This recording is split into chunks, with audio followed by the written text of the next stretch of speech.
Be ready. 5 seconds. Start.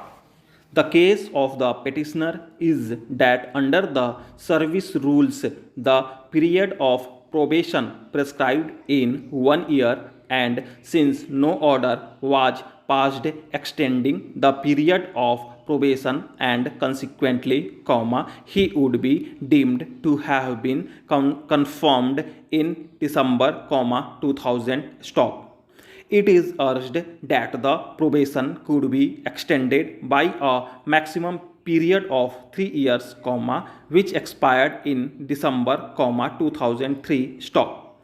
Thereafter, his services would be deemed to have been confirmed. Stop.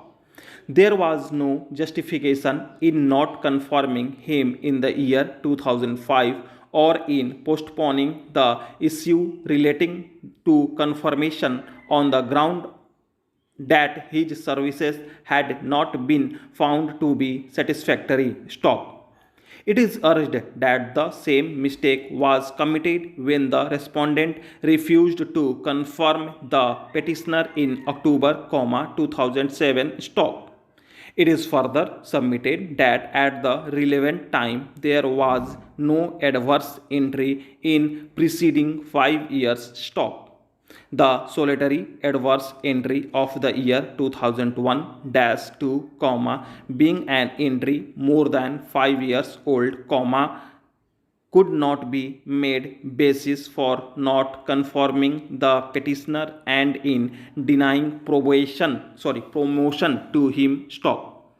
The warning issued by the Registrar General by order dated 12/6/2007 also could not form basis for withholding confirmation or denying probation to the petitioner, inasmuch as a warning is neither an adverse entry nor a punishment under the service rules. Stop.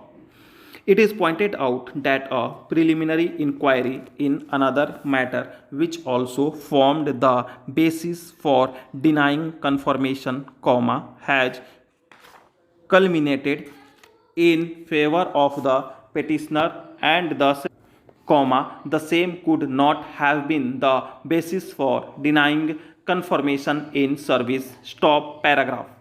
The writ petition was opposed by learned counsel for the respondent by contending that under the service rules, although a maximum period of probation as well as extended period of probation are prescribed, yet there is no provision of deemed confirmation. Stop.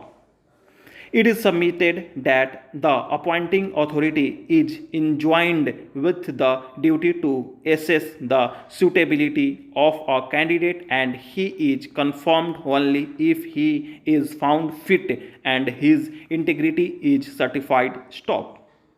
It is urged that in the case of the petitioner, his work and conduct was not found to be satisfactory. Stop.